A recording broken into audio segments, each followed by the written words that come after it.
Sugar time!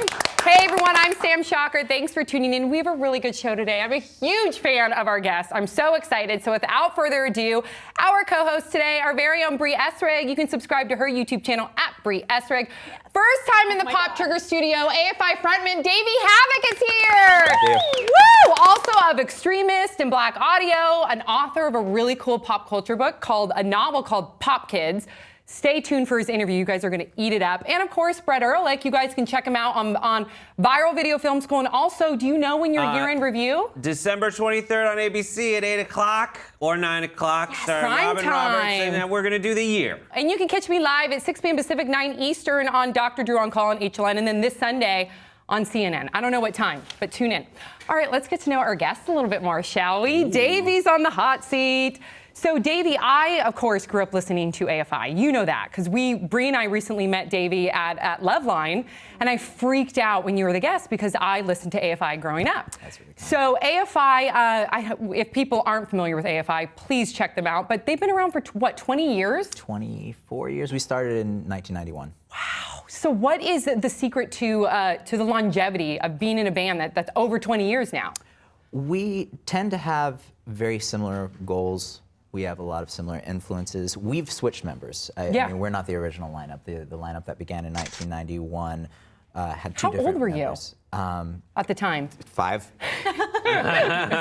5, 6. But you're a total garage punk band, and you're in your garage. We were actually in Adam's garage. Adam is one of the original members, right. And we've kept a lineup that wants to make music. Yeah. And that's really the most important thing. And we're, as a whole, a lot of us are drug-free. Can we talk about the straight edge movement now? Just because I think this is a really great topic to transition to, because Extremist is a straight edge hardcore band. Extremist is a straight edge hardcore band, and we've talked about straight edge here on the show before, and I would get some of our viewers writing in, what is straight edge? Or some people identifying with straight edge, which I thought was really cool. That's cool. So for the ones that aren't familiar with straight edge, I grew up in a very strong straight edge community in Santa Cruz, so I was very familiar with it and followed it in high school. Yeah, there was a strong scene there. So for those that aren't familiar with straight edge and straight edge hardcore music, please tell our viewers what they can expect from that. First of all, straight edge is a movement that comes out of hardcore music that is based in self-respect and respect for others through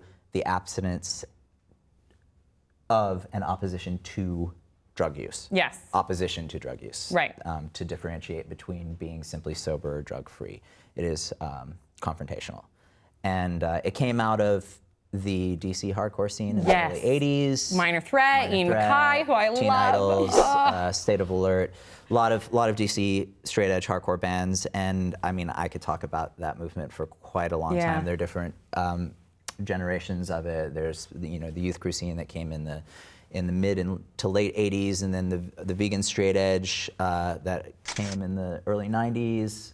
Yeah, because they're big on social issues too, which I love. So there was a little bit of bad press, which really pissed me off. And I think that was attributed to something that was put up on Yahoo Answers, where that some people were really violent. And I'm sure there's bad people in every subculture, but for the most part, straight edge, they're not only, abstaining from drugs and alcohol, but they're really big advocates for equal rights, equal justice, animal rights, pro-feminism, and it's amazing. Yeah. I think that's such a great, especially for youth. I know when I was in high school, I wasn't into partying just because there was addiction in my life. Yeah. So that wasn't attractive to me, but I still felt the peer pressure to drink and smoke and do those things. But then when I got into Minor Threat and the punk rock scene, I was like, wow, I can identify with this and feel proud of it. And I think that's great to offer kids that movement as well. Yeah, it was very interesting for me. I discovered it having an aversion to that aspect of alternative culture, which is self-destructive and that really focuses on this nihilistic behavior that didn't appeal to me. I really felt that what I was into artistically was so forward-thinking. So when I discovered the straight edge movement, I realized that there were people who shared my affinities and my aversions, and from that moment on is when I claimed the movement. And I mean, that pressure that you feel as a teenager, I mean, it still exists as an adult. I mean, it certainly doesn't affect me and never has, but I mean, we really live in a culture wherein recreation and drug use go hand in hand, and if you don't partake in recreational drug use, you are perceived as odd. Yeah. Now, when you say confrontational, what do you mean by confrontational toward drug use? That we stand against it. as a movement, as straight edge, we don't simply believe that, oh, that's okay that people do drugs. It's not okay. We believe truly that the world would be a better place if there were no recreational drug use. So does it like come forward in the lyrics, or are there like activities, like demonstrations that happen? It's presented mostly within the lyrics of the music, as it comes out of hardcore music, and it is that directive comes forth in the music and in the lyrics. So that's where you hear.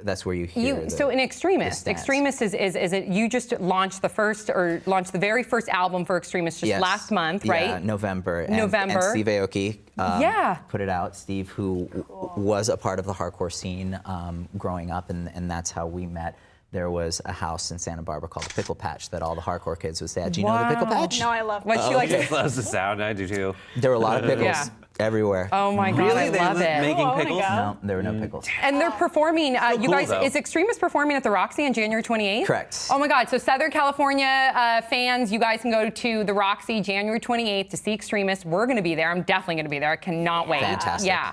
And then I know we have to move on, but I wanted to talk about Pop Kids too, because I think our viewers would eat it up. It's a novel that you wrote, you're finished with it, but now you're doing the audio track into it, and you're working on a second novel. Yes. So Pop Kids, the novel came out maybe a year ago, year and a half ago. The audiobook is in process. The audiobook I'm tracking now. Okay. Of the first novel, Pop Kids, which deals with the effect of modern media and the cult of celebrity on youth culture, particularly youth culture in isolation. It's quite dark, yet my engineer, I believe, will attest that it sometimes will give you a laugh within the context of its I think our viewers would love it. I watched the trailer. He's a trailer for his book, you guys. A trailer for his book. Maybe we can provide the link to the trailer. Yep. And also, if you want to pick up Pop Kids, go to popkidsbook.com. Check out Extremist January 28th at the Roxy. And they can also pick up the album in stores and online, right? Extremist? Absolutely. Okay, cool. Big round of applause for Davey Havok. Stay tuned. We'll see you guys next time on Pop Sugar.